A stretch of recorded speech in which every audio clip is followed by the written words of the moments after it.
Welcome to this explainer.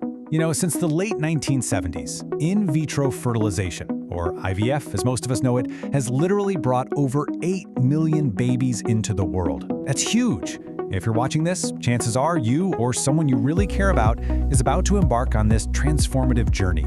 And let's just be totally honest right out of the gate here, this process, it brings up an intense mix of profound hope, but also a fair amount of anxiety. And hey, that is completely natural. What we're doing today is giving you a highly structured roadmap drawn straight from expert fertility guidelines. Our goal is to demystify the whole IVF process and hand you some actionable, essential tips to really maximize your chances of success. To help lower that anxiety, here is our roadmap for today. We'll start with 1, understanding the IVF process, then move into 2, preparing for the journey, 3, navigating the treatment stage, 4, post-treatment care guidelines, and finally, 5, handling the final outcome. Section 1, understanding the IVF process. Before we can jump into the specific tips and strategies, we absolutely need to get a clear, foundational understanding of the science involved. So what exactly is in vitro fertilization? Well, it's a truly remarkable form of assistive reproductive technology.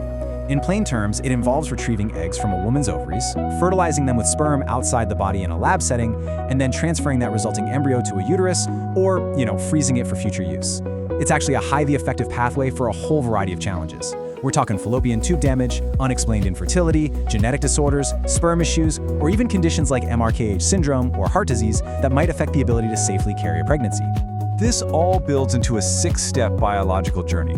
Step 1 is ovarian stimulation, where medications essentially encourage the development of multiple eggs. Step 2 is egg retrieval, which is just a minor surgical procedure to collect those eggs. Third up is insemination and fertilization. This is where the eggs and sperm are actually mixed together. Now, if needed, specialists might use a highly precise technique called intracytoplasmic sperm injection, or ICSI. Think of ICSI kind of like a microscopic dart. It's a technique where a single healthy sperm is injected directly into the egg. Step 4 is embryo culture, where they monitor the fertilized egg as it grows. Step 5 is the embryo transfer, happening about 3 to 5 days after retrieval. And finally, Step 6 is the outcome, which involves that notoriously long 2-week wait before you take a pregnancy test. Knowing these steps means you know exactly what to expect physically. All right, Section 2, preparing for the journey. Proactive choices you make right here actually set a critical tone for the entire rest of your treatment. In this pre-treatment phase, you actually have an incredible amount of control. First off, your choice of clinic is absolutely paramount. You really need to look for specialization, transparent success rates that are tailored to your specific age group, and advanced technology. Next up, comprehensive initial tests, like a semen analysis and ovarian reserve testing. These are totally necessary to personalize your treatment plan. Physically speaking, you're going to want to maintain a balanced diet and engage in moderate exercise. Try aiming for an ideal BMI between 19 and 25 to optimize your fertility. And guys, this next part is vital. Strictly avoid smoking, vaping, excessive alcohol, and make sure to limit your caffeine intake to no more than 2 cups a day. But hey, it's not just about the physical body, right? The mental toll of IVF is very real, and your emotional preparation is just as vital as those medical tests. Seek out support groups or counseling. Actually, a good clinic should have counseling options readily available for you. Start utilizing relaxation techniques like yoga or meditation right now. Building that robust mental resilience early is going to be a huge help for the weeks ahead. Moving on to Section 3, navigating the treatment stage. With all that prep work done, this is where strict adherence to the rules and open communication become absolutely paramount.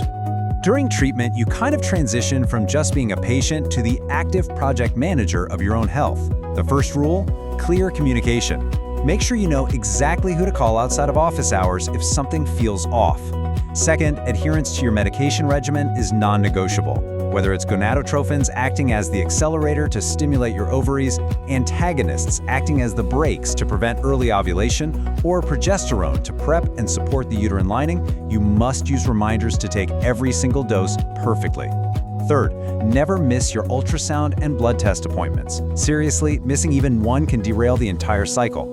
And finally, stay flexible. Your doctors are monitoring you continuously, so dose adjustments are entirely normal based on your body's specific biological response. And as those physical demands start to peak, you have to lean heavily into those emotional tools you built back in the pre-treatment phase. Keep employing stress reduction techniques like deep breathing exercises. Maintaining a balanced emotional state directly contributes to your physiological well-being during this highly taxing treatment stage. Which brings us to Section 4, Post-Treatment Care Guidelines. Once the embryo transfer is complete, we enter the delicate post-treatment wait. During this recovery period, you need to set some strict physical boundaries. Avoid rigorous activities, heavy lifting, hot baths, and saunas. Just keep it to gentle activities, like walking. For food, your diet needs to be rich in whole foods, specifically folic acid, zinc, and omega-3 fatty acids. Now here is a major warning from the experts. Never, ever self-medicate. Even common over-the-counter NSAIDs like Motrin, Advil, or Aleve can actually interfere with embryo development. Always consult your specialist first. Finally, continue your prescribed hormonal support and make sure you're getting 7 to 9 hours of quality sleep to maintain that crucial hormone balance. Now, while you might do everything perfectly on your end, it is absolutely vital to have realistic expectations. Biology is, well, it's incredibly complex. IVF does not guarantee a pregnancy on the very first try, and you should go into this knowing that it may take more than one cycle to achieve success. It really requires patience and long-term emotional support from your network. Section 5. Handling the final outcome. The 2-week wait is over, and it's time for the pregnancy test. We want to make sure you have an actionable plan for both paths. If it's a positive result, congratulations. But the work isn't over just yet. You need to control your excitement to avoid overwhelming stress, rigorously continue your prescribed medications, keep all your scan appointments, and start your early antenatal care. Now, if the result is negative, it is incredibly disheartening, but you still need a plan. Understand again that multiple attempts are common. The immediate next step is to schedule a review with your clinic to explore any factors that contributed to the result and focus on maintaining a resilient, positive outlook for your future steps. Every single setback brings valuable data for the next attempt. Always remember this: success in fertility treatment is a collaborative effort that involves trust in your medical team, dedication to the process, and a positive mindset. Your fertility specialists aren't miracle workers, but they are your dedicated partners. This journey requires your absolute dedication to the protocols we discussed, trust in your medical team's expertise, and an unwavering commitment to yourself. We've covered the science, the physical preparations, the strict treatment rules, and the emotional resilience you're going to need.